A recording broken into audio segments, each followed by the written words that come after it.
My name is Dan Churchwell, and I represent the Acton Institute. It's an absolute delight to be here. The Acton Institute is a think tank based in Grand Rapids, Michigan, and our mission is to promote a free and virtuous society characterized by individual liberty and sustained by religious principles.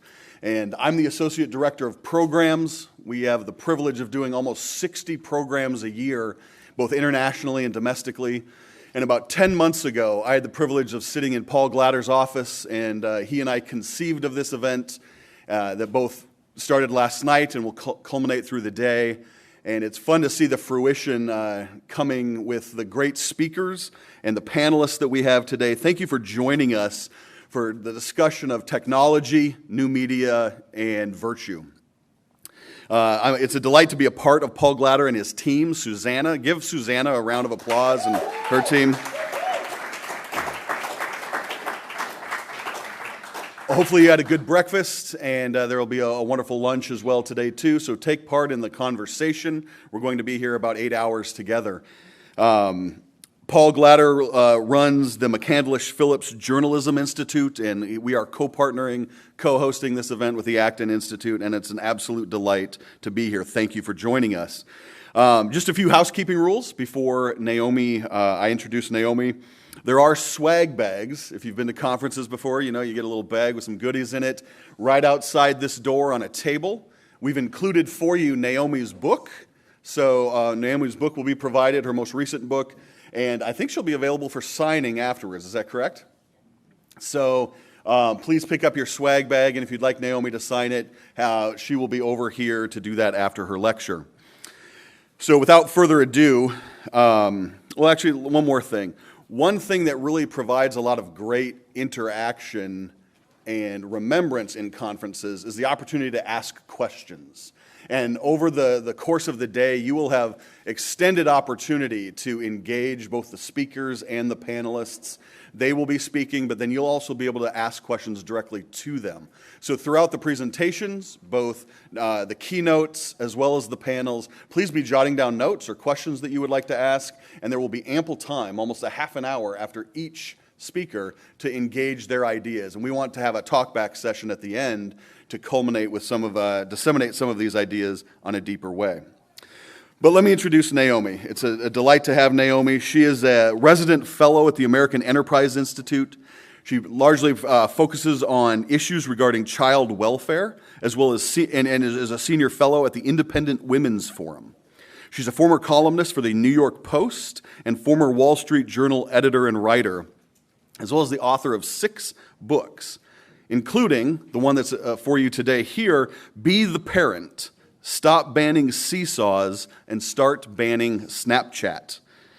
Her book, Till Faith Do Us Part, How Interfaith Marriage is Transforming America, published by Oxford, was named the editor's pick by the New York Times Book Review.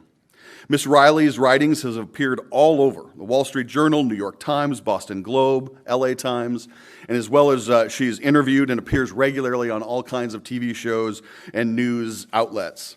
She has appeared at the Q&A with Brian Lamb, as well as on the Today Show, and she graduated magna cum laude at Harvard University in English and Government, and lives nearby here in the suburbs of New York with her husband Jason and their 3 children.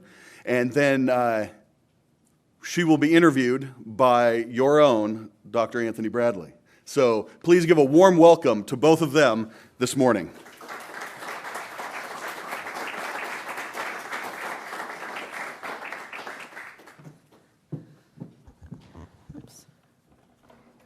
Good morning, everyone. Thanks so much for coming out on this beautiful Saturday morning.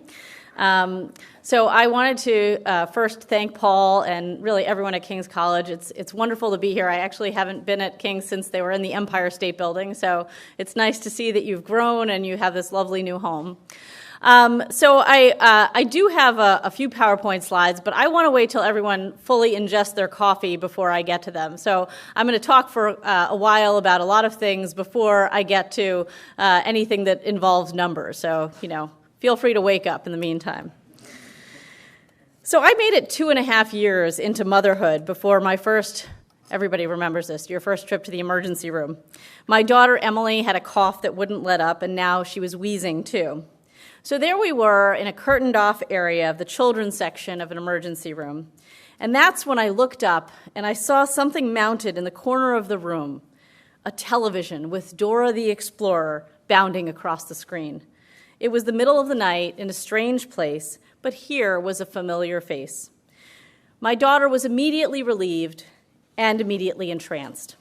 Sitting on the edge of her bed that night, memories of long evenings with my own father in emergency rooms came back to me. While we waited for what seemed like hours between each time a doctor would listen to my chest, my father would do anything to entertain me. There would be bad jokes and stories from his childhood and stories from his mother's childhood and lessons about the American Revolution.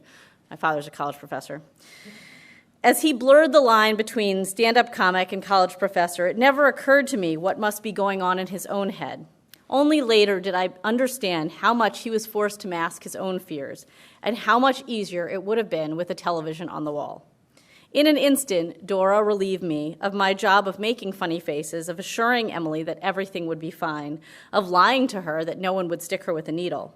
The presence of the television allowed me to give the doctor my full attention, to speak to him without masking my fears or changing any words to make them more child-friendly. Our night in the emergency room was long, but it could have been much, much longer. There are so many occasions to be grateful that we live in the 21st century, but the ability to distract us from pain, discomfort, and boredom is surely one of the greatest features of our technological age. We have learned to make time fly. In her book, The Plug-in Drug, Television, Computers, and Family Life, a woman named Marie Wynn articulated the ways in which television has transformed the experience of children's sickness for parents and children alike. It was published in 1977, and Wynn's description of parenting seems more apt today than it did back then. Gone, she writes, are the onerous requirements of time and patience on the parent's part, the endless story readings, the tedious card games, the listening to whiny complaints, the steady need to restrain impatience, to maintain sympathy, and to act more lovingly than ever. But when adults, interestingly, are asked about their experience with illness as children, they recall these times fondly. One woman told Wynn that it was a treat when her mother took off work when she was ill. I remember the endless card games and cutting out pictures from magazines with her. I remember lying in bed and calling her to come and bring me this or that again and again, and I remember how wonderful it felt that she always came. This account made me feel so guilty. But I don't think occasionally using technology to distract our children makes us bad parents. It makes us human. But that doesn't excuse us from understanding the temptations that technology presents to us as mothers and fathers and aunts and uncles, the effects that it has on our children, and the trade-offs that we are making whenever we give children access to technology and technology access to our children. There are so many forces pushing us to give kids and young adults technology today, from the companies themselves to our schools, our friends, and of course, the culture at large. It is all happening so fast. One day, you may be wondering whether it's good for your child to watch an hour of Sesame Street in the morning, and the next you're wondering why your adolescent won't even look up from their phone long enough to talk to you. The screen situation has gotten away from us. And now, I think, is not the time for guilt about what we've done. It's time to take a deep breath and look at where we are, where our children are, and where we as families want to be. Because here's the thing, and this is the thing that people tell you in the supermarket when you have children who are screaming. There are only so many hours in a day, and when those hours and days and years are made to fly by, even in an effort to reduce discomfort and boredom, something can get lost. That woman in the supermarket line is telling you to enjoy these years, and God knows I've been tempted to hand her my bickering children and head over to the parking lot.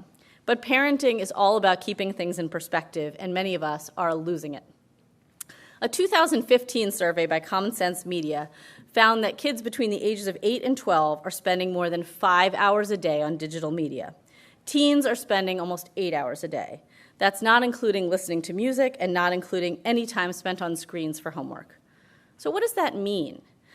A friend of mine named Laura Vanderkam writes books about how we manage our time. She's fond of saying, time is a choice. I don't have time means it's not a priority. When we think of all the things that kids don't seem to have a spare minute for today, time to play outside, to see their friends, to read a book for pleasure, to talk to their mom about their day, hint, hint, it is worth remembering that they are spending several hours a day watching videos, browsing websites, texting friends, and of course, checking in on social media. There really aren't very significant longitudinal studies right now on the effects of smartphones because, hard as it is to believe, they've only been around for about 15 years. But we do have good studies on a lot of other screens. Television has an independent contribution to various negative outcomes for children, including language delay, poor physical health, possible delinquency, and, I hesitate to say this, later criminal behavior. Research also suggests that it's not just time spent on staring at television that influences outcomes for kids. It's also television as background noise. One woman who runs the Cognitive Development and Media Research Center at the University of Wisconsin told me that if a mother is watching the news while baby is playing, we generally find negative effects. The kids are distracted from play, and the parents are distracted from social interactions with the kids. More hours of background TV actually negatively predicts cognitive abilities for children at 4 years of age. So what about the content? Again, large-scale longitudinal studies suggest that children who watch more violent TV are more likely to engage in aggressive behavior as adults. Controlling for variables like parental aggression as well as early IQ and social class, studies have found that heavy exposure to TV violence in childhood predicted increased self-reported physically aggressive behavior in adulthood for both boys and girls. None of this means that all or even most kids who watch violent television will behave violently. Indeed, of course, as some experts point out, as our video games have become more violent, our society seems to have become less so. But those are overall trends. Conversely, of course, educational television can also have a mildly positive effect on children's development. Exposure to Sesame Street or Blue's Clues or Mr. Rogers can certainly aid children's development of vocabulary and social skills. Generally speaking, though, these effects were well observed among kids from very disadvantaged homes. But the most interesting thing is that for these effects to be felt, kids needed to be watching these programs with adults who were interacting with them. Researchers at Texas Tech and the University of Oregon looked at preschoolers who watched episodes of the cartoon Daniel Tiger's Neighborhood. And they found that watching the show was associated with higher levels of empathy for preschoolers, but only those whose parents sit with their children during the show and, quote, try to help your child integrate what they learn into their own life. Ask your child questions about what they are watching. Repeat dialogue your child heard. Point out the good things that characters do. Tell your child you agree with the message. Encourage your child to imitate the behavior of characters. And on and on. I do not need to tell you that this is not the way most parents use television. We actually use it to distract children when we're trying to empty the dishwasher or talk on the phone or do various other things. We don't see it as our role to actually echo all the messages of Daniel Tiger because that might drive us actually insane. So how about video games? Tim Smith, who heads the tablet project at King's College in London, notes that the data on whether there's a real cognitive benefit to being a gamer is mixed. You've probably heard all these studies about how being a gamer might make you better equipped to become an Air Force pilot or all sorts of other things. But I think that the data there is fairly mixed. He also notes that the kids spending time playing games are trading off other activities, and that's a very important point here. You know, time is kind of a fixed pie, and we have to figure out what is more important, what is the priority. In one study he cites, the parents of kids who were planning to buy children video game consoles were divided into two groups. Half of them were asked to hold off on the purchase for 6 months. The students who got the console right away decreased in academic performance and had more behavioral problems than those who did not. So given what we know about the effects of these other screens, there's plenty of reason to be skeptical at this early stage about the effects of touchscreen games on phones and tablets. Just like background noise from television seems to be distracting caregivers from speaking and interacting with children, the same thing is true with mobile devices.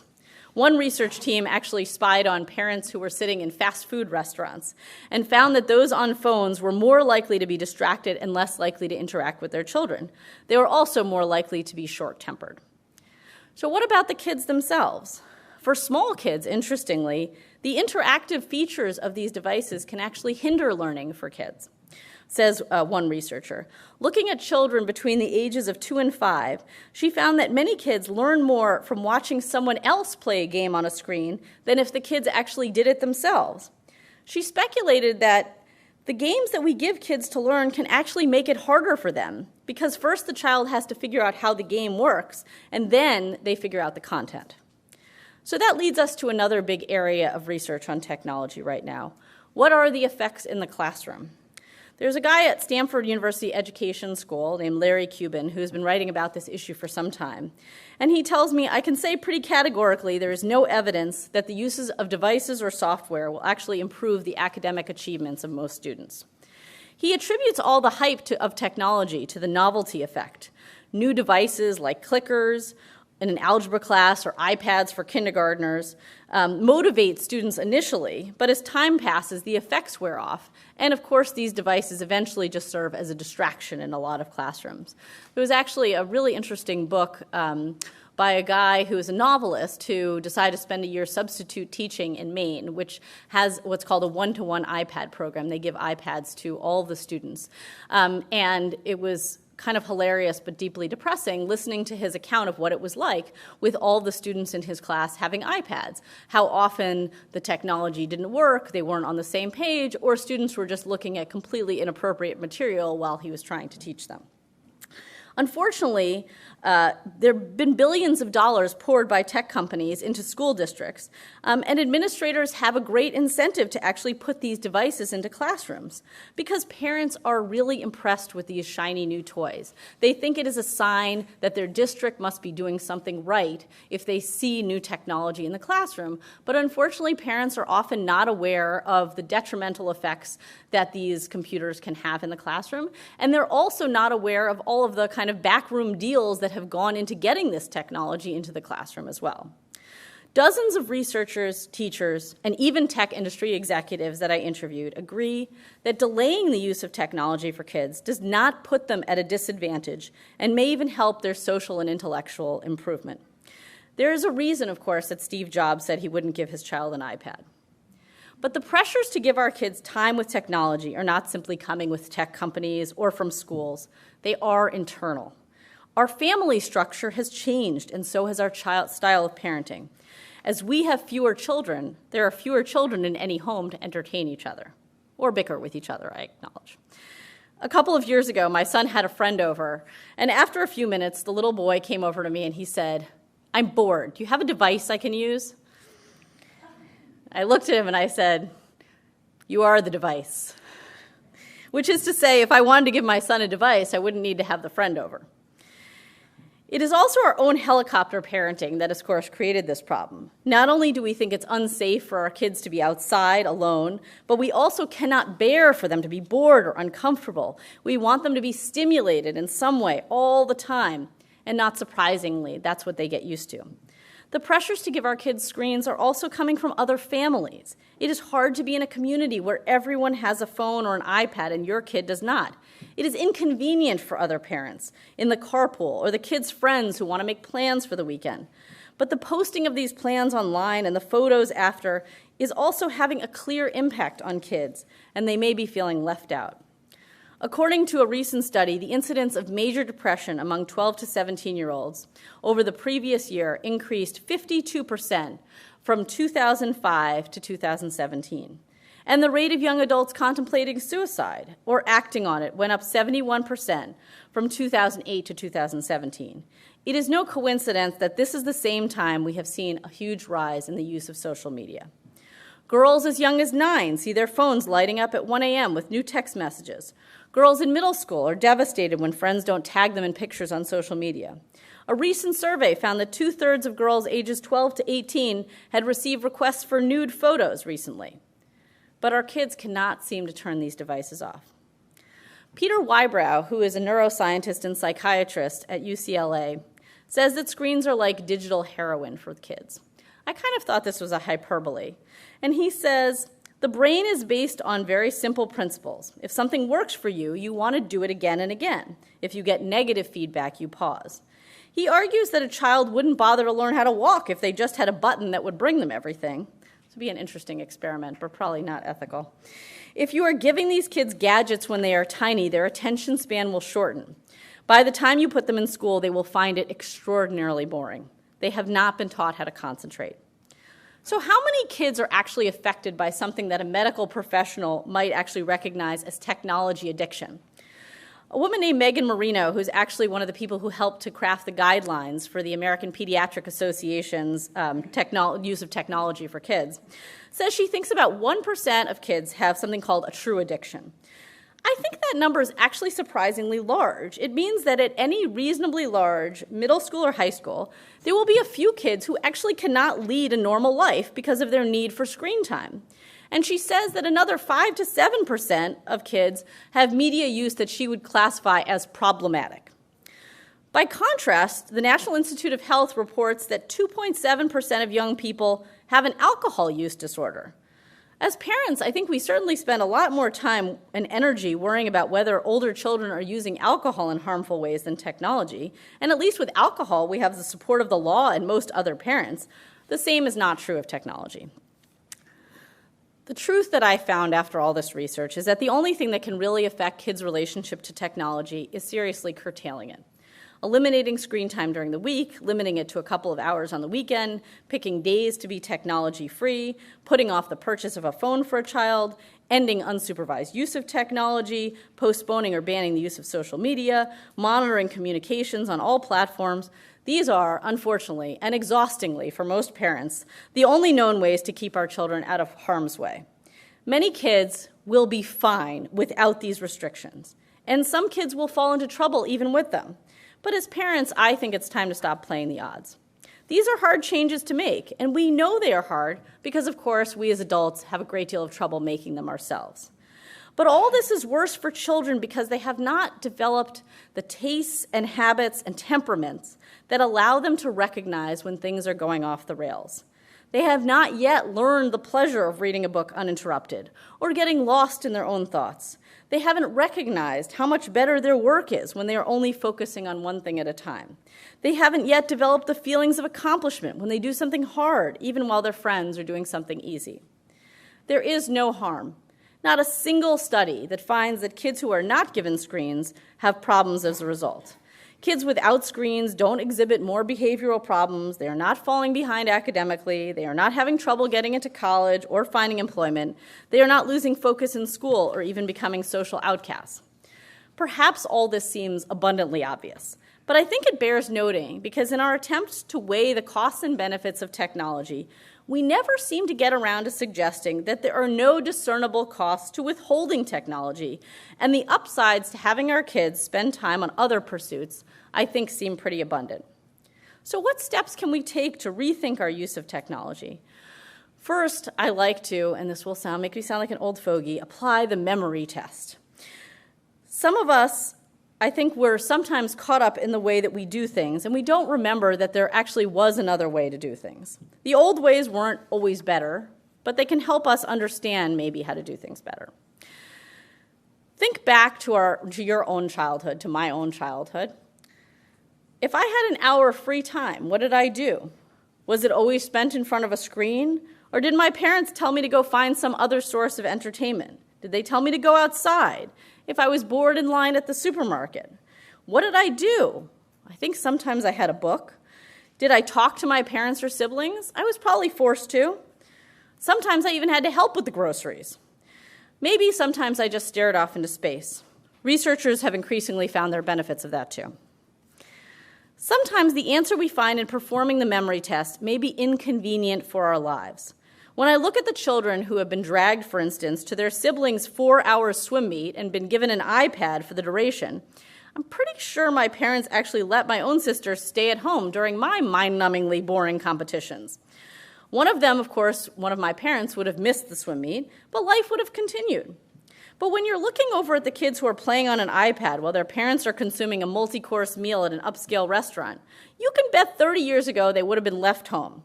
Yes, it's true, finding a babysitter may be harder, but pretending to have a nice dinner while your children are actually otherwise occupied is a waste, I think, for everyone. Technology has shifted our approach even to napping for small children. Parents actually used to force nap time until kids were like in kindergarten. Even if the 4-year-olds actually weren't sleeping, they were told to go play quietly in their rooms. Kids are capable of such things if we get them used to it. And it's not, of course, just about keeping kids occupied. What about communication? How did we ever get picked up from activities without a cell phone? Some kids used payphone, but most of our parents were not actually professional Uber drivers and weren't on call 24/7. We actually set a time and a place to meet, and kids would have these things they wore on their wrists. They were called watches. And they would keep track of time. If something went awry and they needed to be picked up earlier or later from the JCC or a birthday party, they would be forced to ask the adult there to help contact their parents. Keeping track of time, speaking to adults they don't know, these are actually both pretty useful skills in life. These are not revolutionary ideas, and they are not always feasible. But before we conclude that the only answer to any logistical challenge is to give our kids a phone, before we determine that the only way to get our children to be quiet or entertained or distracted is to turn on a screen, I think we should imagine some other possibilities. Perhaps this concern about the overuse of technology and what it's doing to our kids seems like a first world problem. Does it really matter how our kids contact us to be picked up from swim practice? Unfortunately, I think it is our country's most disadvantaged kids who are already using screens more than other kids. And it is compounding the problems that these kids already face. So this is the subject that I want to turn to now. I'm going to now pull up some PowerPoint, so I hope you've all had a chance to wake up. According to a 2017 survey by Common Sense Media, children aged 0 to 8 from lower income families spent an average of 3.5 hours each day on screen media. That's 40% more than middle income children and almost double the screen time spent by affluent children.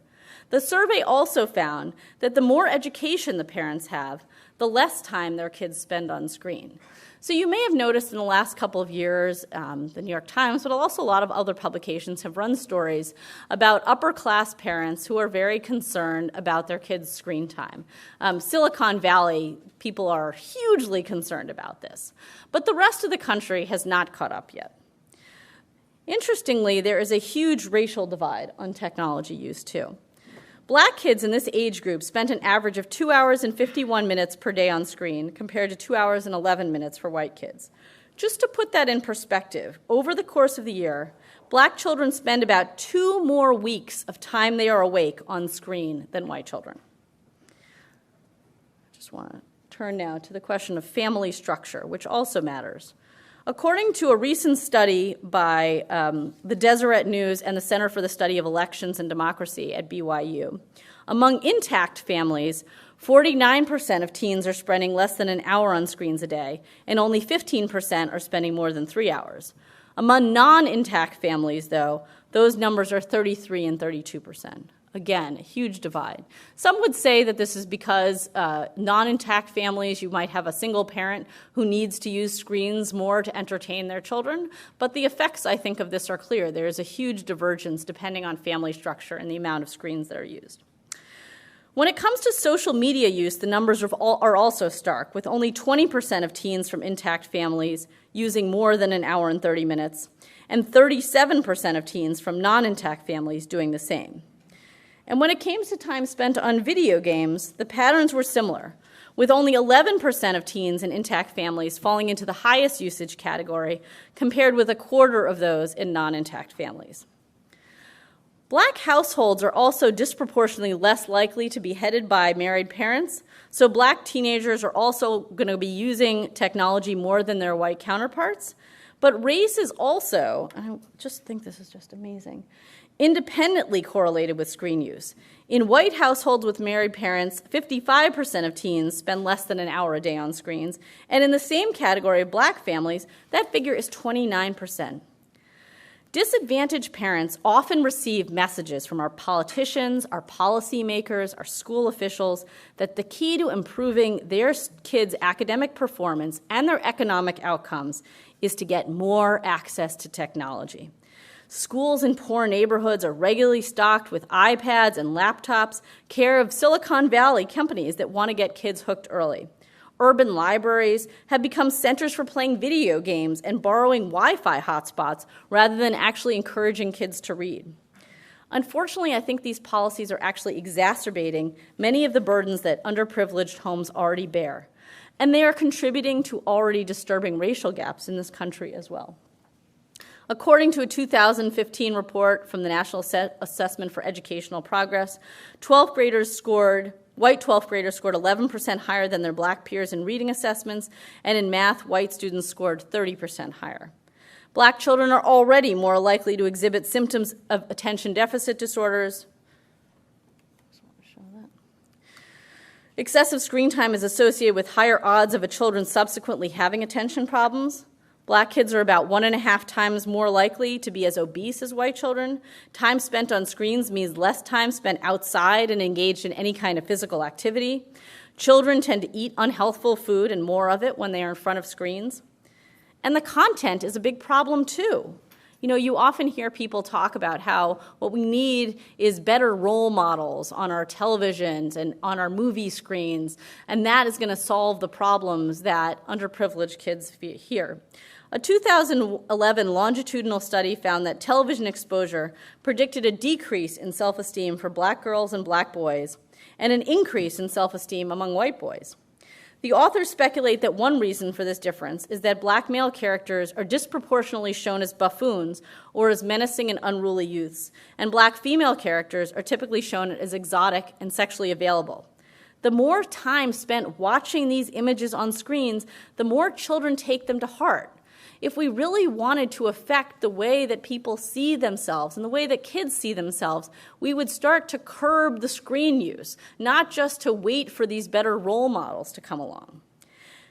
As parents, teachers, and concerned community members and religious leaders, the question of what we can do about the harmful effects of technology is increasingly pressing. First, I think we can obviously all recognize that kids really like screens. And for kids who are already having problems in their relationships, screens can provide a kind of comfort and security. But we must also recognize that although a child seems happy and even calm when they are on a screen, that is not a reason to give children more access, and it may exacerbate the problems. Second, whether the issue is video games, television shows, social media, less is more. There is no screen time that is going to be better than the alternative ways kids could be spending their time. Reading a book, having a conversation with friends or family, enjoying the outdoors, playing sports, going to church, or even, and perhaps especially, sleeping. All of these things aid in our social, emotional, intellectual, and spiritual developments in ways that screens simply do not. Third, I think we need to be really aware of the forces pushing us to give kids screens, whether it is big tech, our schools, the culture, and other parents, and try to make decisions that reflect our own values rather than submitting to outside pressure. Finally, we need to remember to be the parent. I think that we all, as adults in these communities, have a special responsibility to show children what it means to live life off of a screen. In the coming years, this country is going to be increasingly divided into the haves, the kids whose parents limited their technology access and gave them a real-life childhood, and the have-nots, those who go into adulthood more comfortable staring at a screen. Now is our job to bridge what I think is the real digital divide in this country. Thank you. Fantastic presentation. My name is Anthony Bradley. For those of you who aren't at the King's College, I am the chair of the Religious and Theological Studies program here. I've also been a research fellow at the Acton Institute since 2002. And in the fall, I teach college freshmen. And one of the things that I've been inviting them to do for the last 3 years now is to take a social media fast, to disconnect from these platforms for about 14 weeks. And surprisingly, or maybe not, you would think that I'm actually asking them to give me their kidney. Because the looks that I get when I say, hey, let's just cut off for 14 weeks, they're like,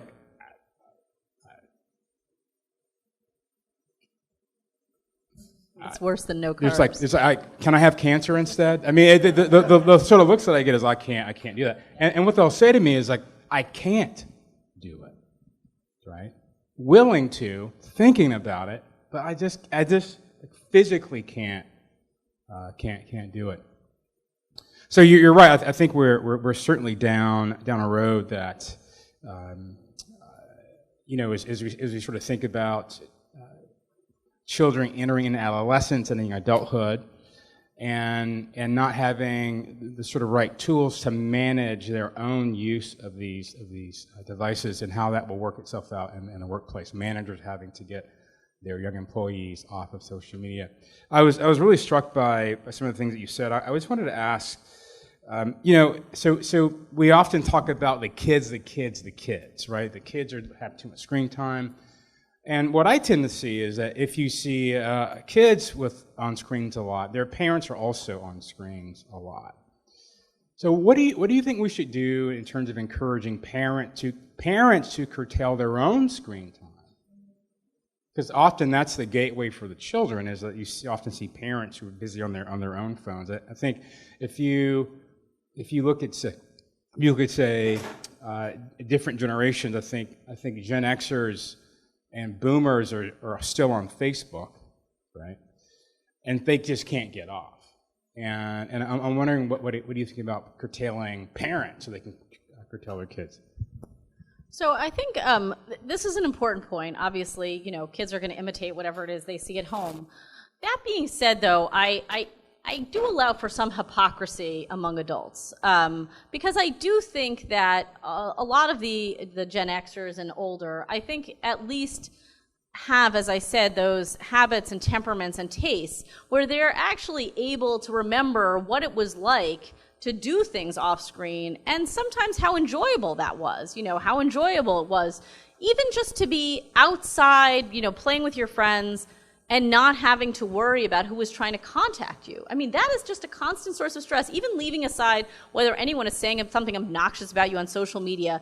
Just this constant feeling that someone may have called you, someone may have texted you, and someone may have emailed you, and you are taking too long to respond is a kind of stress that I just don't think young kids need. I think adults, are much more able to put those kinds of things in perspective for the most part. I mean, there are plenty of adults who can't, and I would encourage them to curtail this. But when kids are young, I think just postponing the use of social media and technology as long as possible at least allows them to form those kind of memories where they can think back to, boy, I did really enjoy that time before this little device was constantly buzzing at me. So I do give parents a little leeway there. The other thing that I think a lot of parents kind of fail to recognize, and this is sort of a parenting issue, not just a technology issue, is that the way we parent when we're on technology is totally ineffective and frustrating. So I mentioned Marie Wynn, this woman who wrote this book in 1977. She talks about how, when she's at home with the kids and they keep coming to her and demanding her attention, and, she's doing something else, whether it's, reading or, today being on your phone, and she's kind of half giving them her attention. And the result is frustration, both for the parent and the child, because it's constant. The kid's not getting what they want. The parent cannot concentrate on what they're doing. And she said, look, put down the phone for 10 minutes, give the child your undivided attention, and then say, look, now we've done this, and now you need to spend, 20 minutes doing this on your own. Obviously, it depends on the age of a child, but everybody wants what everyone wants these days, kids, adults. We want people's undivided attention, and technology prevents us from ever getting it. And it is so frustrating whether you're 2 or 22 or 42. And I find that just kind of trying to think about your life more in segments of undivided attention rather than doing, the multitasking, everything at once, just frustrates everyone. Right, very good. You also mentioned some of the parents being motivated with respect to fears that their children won't enter into the sort of fast highway to success by being disconnected. And there's I want to ask you, why do you think parents are so troubled or so afraid of their children being disconnected? And this is important because what the data shows is that for preteens, teens, and late teens, early 20s, the fear of missing out on connection is directly correlated with their anxiety and depression, right?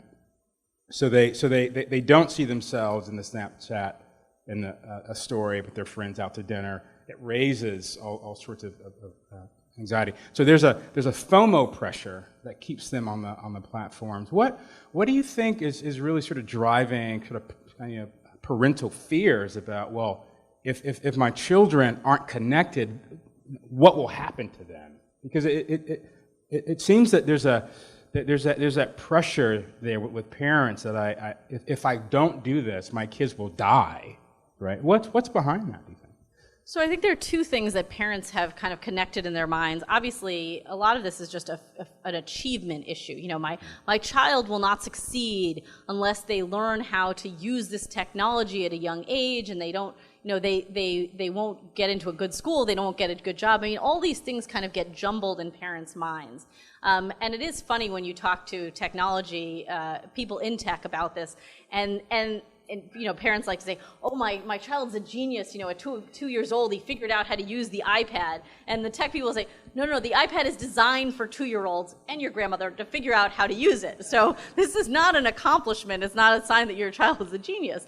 But also, I think it's important to recognize that the technology is such that, you can figure it out at later ages.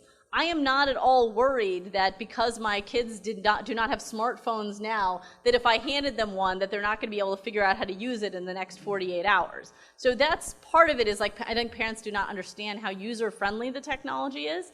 But part of it is definitely also, parents always wanted their kids to make friends, I think. And parents do have this, what if my child is the only one? What if they're left out? This is a fear that I think probably modern parents had more than other parents. Maybe the fact that we're having smaller families also means you don't see your kid interacting with as much kids. You will feel that your kid will be lonely forever if they don't have enough friends right now. But it's one of the reasons why I think it's so important to create a community discussion about these issues, because I don't think it's easy to parent in the vacuum. I mean, I'm one of these parents who's like, I don't care what you think. I'm going to do whatever I have a 12-year-old who doesn't have a phone, and, you can think what you want about that. But I don't think that's true of most parents, and I don't necessarily think we would want it to be. I think what we want is to create communities where people think, maybe I should think twice about giving my kids technology, and my kid will not be the only one. I just want to add one anecdote about this. My school recently started signing on to something called Wait Until 8th.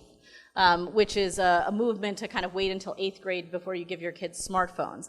And it's an interesting model because what they have, they send this out to everyone, and if 10 families in your child's grade sign on to this, then they sort of publicize that grade as having, kind of a critical mass of these kids.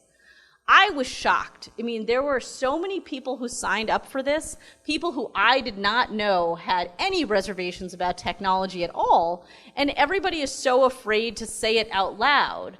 But you suddenly got this forum where people are like, yeah, I don't really love it when my kids are on this, and maybe I would like to wait. And I think that there's a lot of that undercurrent right now. Maybe people are feeling somewhat more comfortable now about sharing.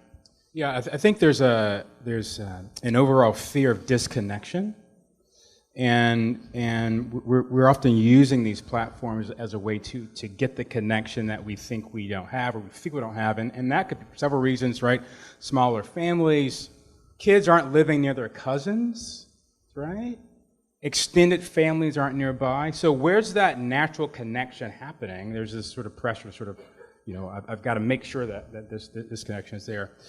I also want to introduce, at the end you mentioned that perhaps we're beginning to see a class disparity, right? I mean, we are beginning to see that the elite schools are beginning to ban phones. There's a company I recently saw. There's a pouch, and the kids come to school, they drop in the pouch, and then when the day ends, there's some sort of magnetic device that opens the pouch. And the kids can get their phones and sort of grab them again. And with working class to lower class context, you don't sort of see that sort of management. And so there's going to be sort of a new aptitude divide, as you talked about, when we talk about race, it's also important to make distinctions between sort of, I would say, communities of color of intact families versus communities of color who aren't intact. So I always sort of push back a little bit on the kind of black, white, Asian classifications, because black middle class families often have the same parenting styles as white middle class families, and so part of the disparity is that you have the black underclass operating differently with these issues than the sort of black middle class as well, right? Right. Well, that's why one of the slides they controlled for middle class, and there was even a big divide between how black middle class parents thought about technology and white middle class parents thought about technology. So I think you're going to both see racial gaps and class gaps, and those are independently true, which is also very concerning. But I think, generally speaking, there is this kind of waking up that's going on now about the effects that these devices are having on life in the classroom. Just the distractions are just too much for kids to be able to manage. And you read some of these feel-good stories, like I remember the Wall Street Journal had some very popular story about how kids are writing term papers on cell phones. And some of the kids they interviewed said, sure, it's a little hard because, my friends are constantly texting me while I'm attempting to write this term paper on my cell phone. But, I muddle through somehow. Why? Why are you doing that? I mean, adults have actually, found ways to, restrict the applications that their computers will open for a particular period of time. And meanwhile, we're giving the exact opposite messages to kids.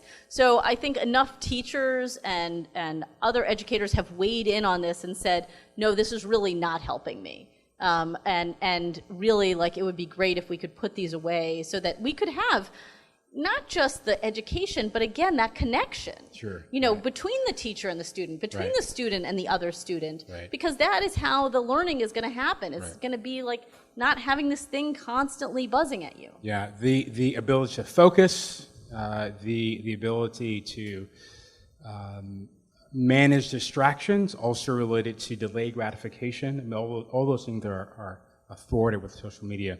I'm interested to hear your questions. Anyone? Yeah, I have the mic, so I will come around. Thank you for both for being here. I'm gonna kick off with a question. I'm gonna get very political early on. I'm Professor Clemente Lisi. I teach journalism here at King's.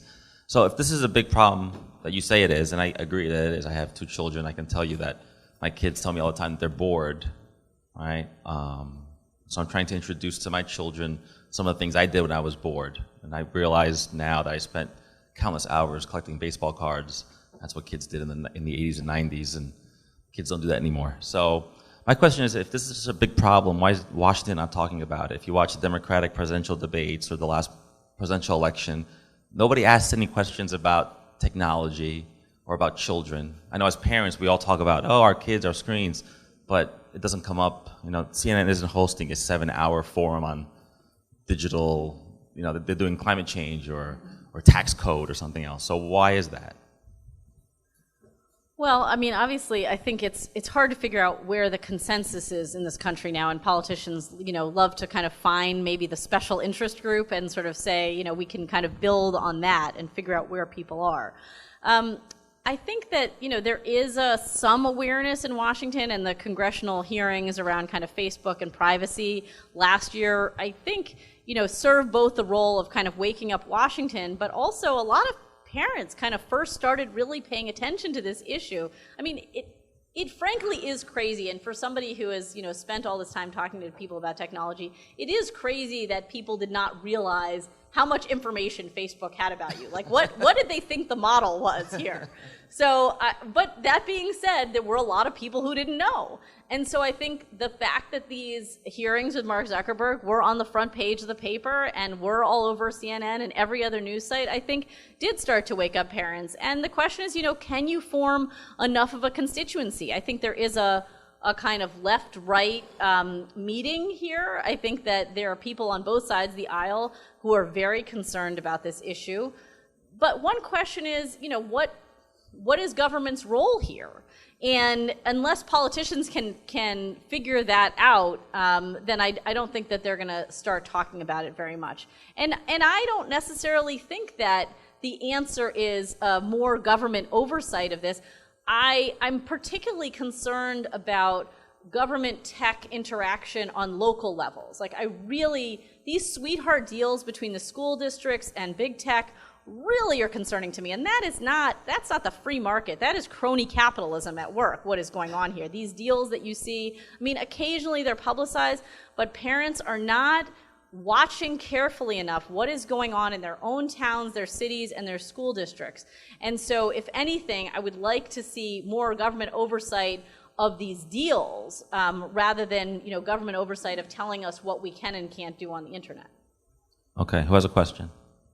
I'll go here. Just accept as a fact, you're not going to stop the two-income family. The two-income family that might have an au pair, day care centers, whatever. How do they deal with this issue when they're not with their children as much as a parent who stays home? So I don't actually think that this is necessarily a two-income question. I mean, the whoever is caring for a child, and maybe this is what we're talking about, is the reason I focus a lot of what I'm saying on young children is because that is the time to sort of establish these habits and expectations. So it was perfectly possible. My parents were a two-income family. There were plenty of two-income families before tablets and phones. And how did they care for and how did they keep their children, at least stimulated, if not constantly entertained? And the answer is we had all sorts of ways of doing that. There were games, there were cards, there were baseball cards, there were blocks, I always tell this story because, there's a certain age at which parents think there's no way your child can entertain themselves. So and Marie Wynn says this, watch your child, like even at the super youngest age, and I know you guys are so many years away from having kids of your own, but you will see, like at the age of 9 months, I saw that my daughter loved ripping up newspapers. Now, is this a commentary on my chosen profession? I don't know. But she would do this for 15 to 20 minutes at a time. I would give her the Sunday New York Times. There would be a giant mess. She would be filthy, but I would have 20 minutes of quiet. And so I'm not telling you that this is the solution for every child, but there are things that every child likes to do. And if you get them used to the idea that, we're going to be, knocking over blocks for the next 15 minutes or banging pots and pans or whatever it is possible to do that without phones and tablets. It is harder to do that, and it is more messy to do that. But nonetheless, I think it's worthwhile because when that child is older, they will be able to find ways to entertain themselves.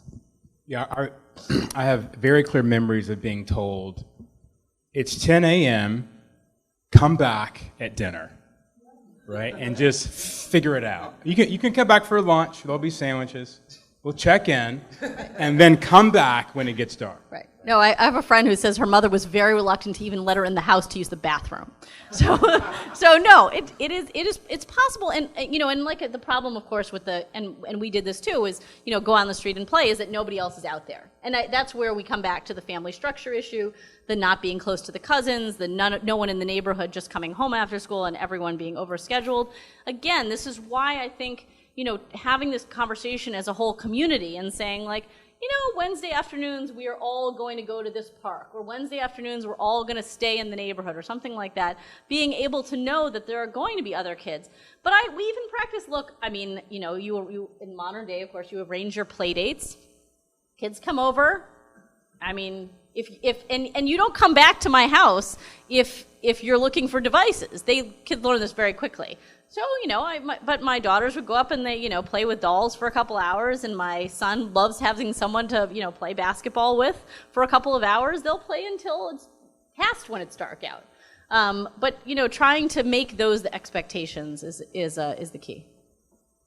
Hi, Mrs. Riley. Thank you so much for speaking today. I'm Matthew Henley. I'm from the University of Mississippi. So my question is about tech in schools. So I went to a high school where the administration distributed laptops to every single student in our school, And while for the most part I thought this was a disaster because they had restrictions on the computers, but we always found ways to navigate around those restrictions.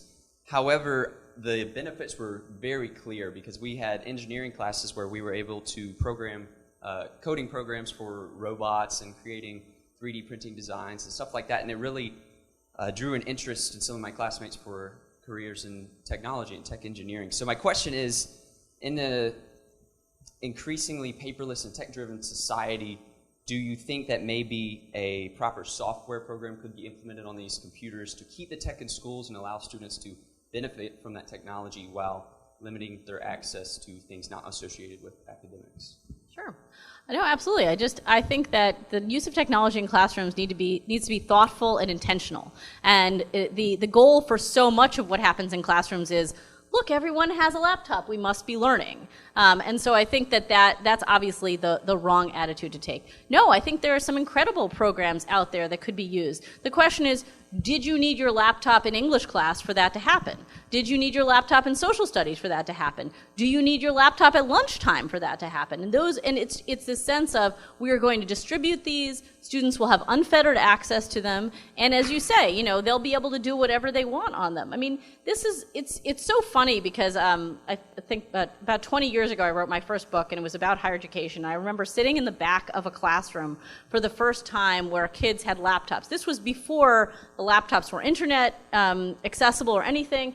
And I just remember sitting in the back of 50, a classroom of 50, and almost everyone in the classroom was playing solitaire on their, and it's any kind of temptation to do that and to be distracted. You don't even need the internet sometimes. But the fact that it's there makes it all that more impossible for a teacher to teach. If a teacher is teaching something specific where a program is going to be useful to your education about engineering, I absolutely have no objection. I think it's great if schools can get that. But there has to be a very clear idea of what the purpose of it there is. And I want parents to ask that question. Why is this there? Why is it in my English class? Hi, my name's Michelle Lipkin. I run the National Association for Media Literacy Education. So I spend pretty much every day of my life thinking about the questions that you are thinking about, and I appreciate any conversation that has us delve into our relationship with technology and media. I fear that we're simplifying a very complicated issue when we focus on how much time we spend with screens. I think that I fear when we simply vilify technology for young people. I think that we are a culture of hypocrites. We tell our young kids not to use their devices while we are busy on our devices. We create devices that do everything for us, and then we judge ourselves for doing everything on them. We tell young children not to use them, and then we are so happy when our schools have Google Classroom. We are judging our freshman students because they are not talking to each other, but they're on their phones, and then they go into the workplace and they're expected to know how to use social media and market in social media. So I think we have a lot of hypocrisy that as a society we need to deal with. But mainly I think we simplify and we are nostalgic for the 70s, where just like you did, I was able to go outside into my neighborhood and I was able to spend 8 hours with my neighbors. And the issue is not the phones. The issue is our culture has changed. The issue is the news media that creates a fear in parents to let their kids go outside. We have created a culture of fear where going outside is not something that we are free to let our kids do anymore because the news says the world is scary, right? So why aren't we talking more about that? Why aren't we talking more about the perceptions parents have of the world that keeps the kids inside and then in some ways forces them to be social on media? Because we don't let them go out and be with their friends. So I think that there's a lot of complicated issues here about the content on media, the way culture has changed. When Marie Wynn was a parent in 1977, like my parents were parents, they had to worry about two things. Do they have food on the table, and do I have a roof over my head? You know what it's like parenting today. parenting today is, I have to help my son get into college. I have to make sure the food on the table is healthy. I have to be involved in their school. Like, we're comparing a time that is no longer, and I think that we need to focus more on what is and create healthy relationships for our kids with each other, with the media content, and not just focus simply on how much time are they spending on the screen. So I guess my question is, how do we move beyond simply the data about the number of hours, and how do we create a society where people have healthy relationships with media content and with each other? I think that we need to go deeper.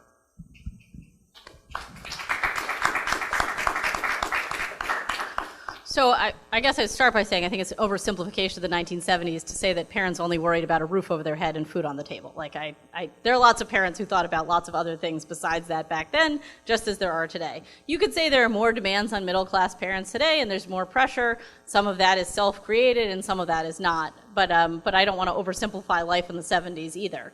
I think that what a lot of what you say is absolutely true. I mean, and this is why, what I try to write about is not just technology, it's about parenting. I mean, this is the difference. Like, you can't just, talk about screen time in a vacuum. I mean, parents ask me sometimes, well, how do you say no to your kids when it comes to technology?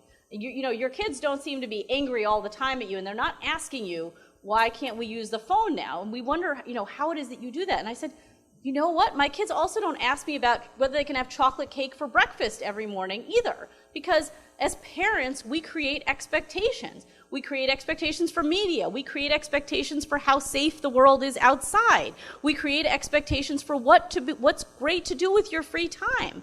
And you're right. I mean, obviously, we just talked about why it is that we should put down our phones and show kids that there are other things to do. We should take them out, and we should also open the door and say, I'm taking away your iPad. Go find something to entertain yourself for the rest of the afternoon. It's fine if you wander around this neighborhood. It's fine if you knock on the next door neighbor's door.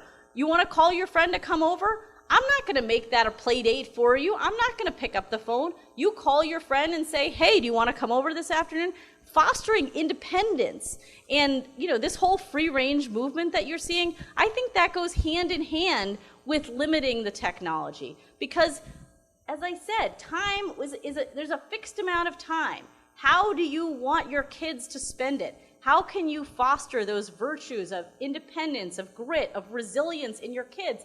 They're not going to be fostered on a screen, but they are going to be fostered in other ways. So it's not just about taking things away, it's about telling the kids, like, what are the alternatives? What are the fun things that you used to do? What are the fun things that are available now that I never used to be able to do as a kid? I mean, I lived down the street from a ropes course. There was no ropes course when I was a kid. I'm happy for my kids to, I'll go there, I'll sit there, and I'll do work sometimes. My kids can spend hours at the ropes course. I didn't get to do that as a kid, but I think that it's about finding the alternatives and presenting your kids with the idea that there's more to life than technology.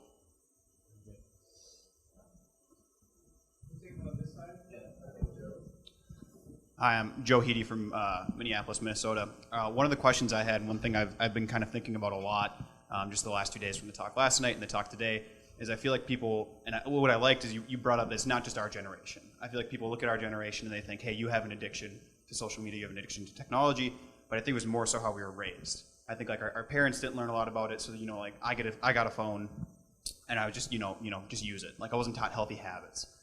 So wouldn't you say that more so not giving a child like a phone or technology until high school or until later in their years, I think that wouldn't be necessarily more helpful than teaching them healthy habits while they're growing up. Matt brought up how he had laptops in high school. I was also in a one-on-one or one-to-one technology middle school where every student had an iPad. And like the main thing that they preached, they'd have you'd go to lectures, and it seems weird to say lectures in middle school, but you'd go to lectures and they'd say, this is how you use it in a healthy way. This is how you use it to help benefit you. And I think it was there were times when kids would slack off and they would get around and like try to use technology for things other than learning in the classroom.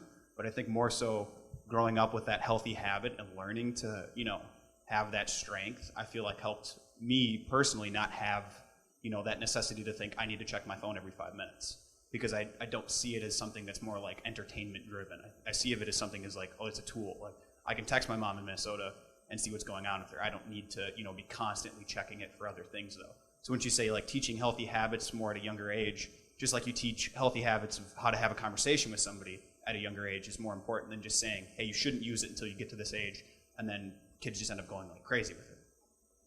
So I get that question a lot, like, if you just wait too long, don't kids go crazy with it? I don't think that that's necessarily true. I mean, I think what has to happen, I'm all in favor of teaching healthy habits. The problem is that kids mature at different rates, but given how many adults are unable to use technology appropriately, to have the kind of self-control on social media, on texting chains, in their public online persona, I think it is expecting too much to think that we are going to be able to teach a 9-year-old or a 10-year-old, let alone an 8-year-old, how to appropriately use this kind of technology. They don't have the, we talk all about the frontal lobes now, about how the brain grows and how certain parts of the brain are not fully formed until kids are in their mid-20s now.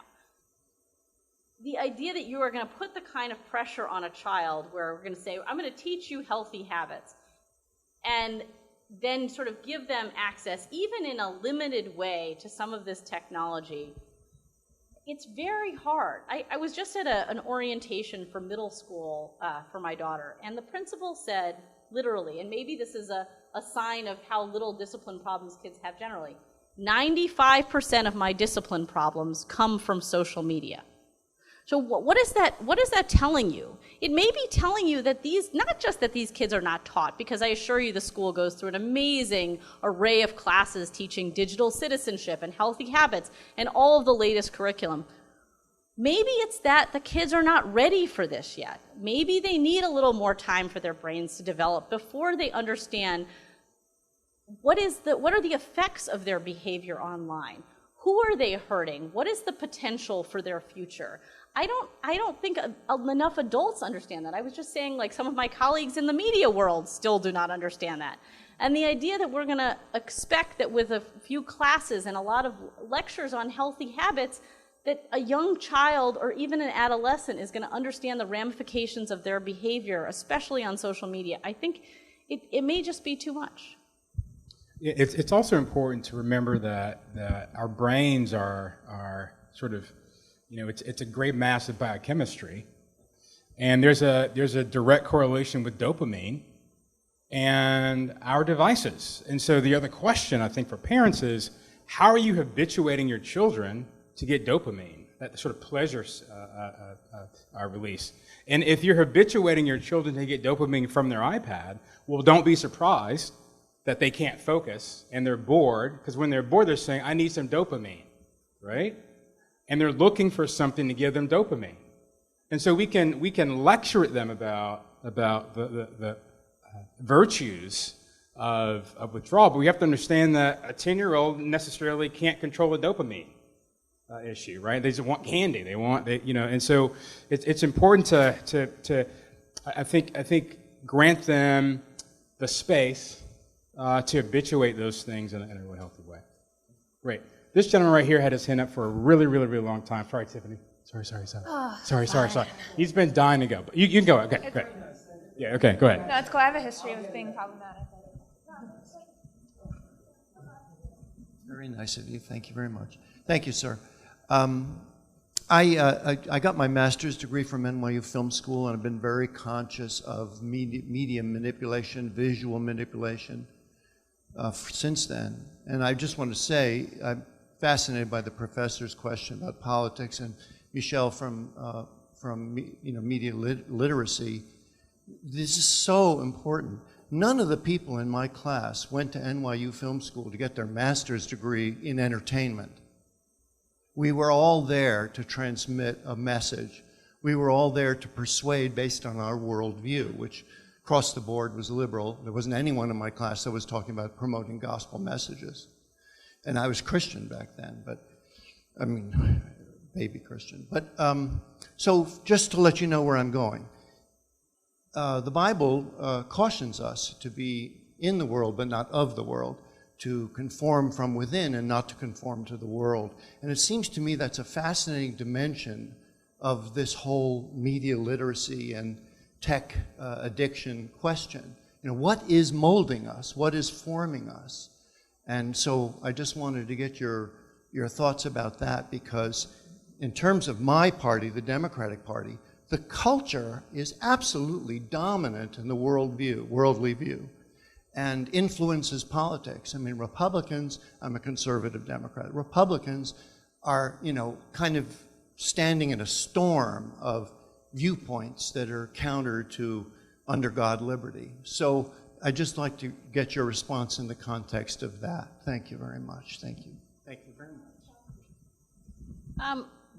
I think that, you know, I mentioned before this phrase like parenting in a vacuum, and you know, I think how hard it is for individual families to try to have their own family culture promoted when their children are being influenced by so many other, you know, viewpoints.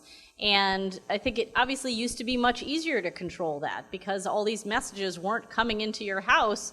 You know, the people, as you know, we were just talking earlier, you know, letting in things that are coming in through the back door that you would never let in through your front door.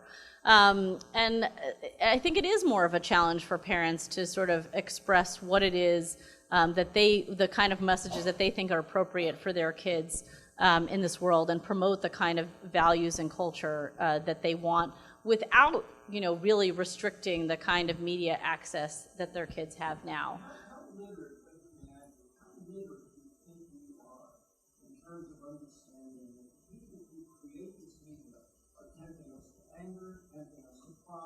And there are all sorts of techniques with casting and writing and late night comedy. It's all an influence to draw us away from who we really are as people of God. How aware are people of? I think people are growing a little bit more savvy, but I think that your typical parent is aware from a content perspective of things they find objectionable, but I think from an actual sort of strategy of the media company or the person producing the message, I don't think that they're as savvy about that. But I think, you know, it's not that hard to, you know, as a, you know, if you're a religious leader, to stand up and say, hey, have you ever noticed how angry you get whenever you're watching this news channel or whenever you're looking at social media? Like, I think people are can be very quickly made aware of how these different kind of media make them feel, and to kind of become more wary of how often you want to make yourself feel like that. Yes. Okay, yes ma'am, go ahead. My name's Tiffany. I'm a graduate of King's College. Yay. Yay. I was giving Dr. Bradley a hard time because I used to always have problems with questions during stuff like this because I have so many and I only have to pick one. But the one, okay, so I want to say one thing. Well, I want to say kind of 1.5 things and then ask one question. But the first thing, just for a practical takeaway for the students here, I know I don't think any of you guys have kids, but I worked as a nanny for a couple years. So just one piece of advice I would give for any of you guys, because I know King's has like a culture, like a really strong like babysitting network.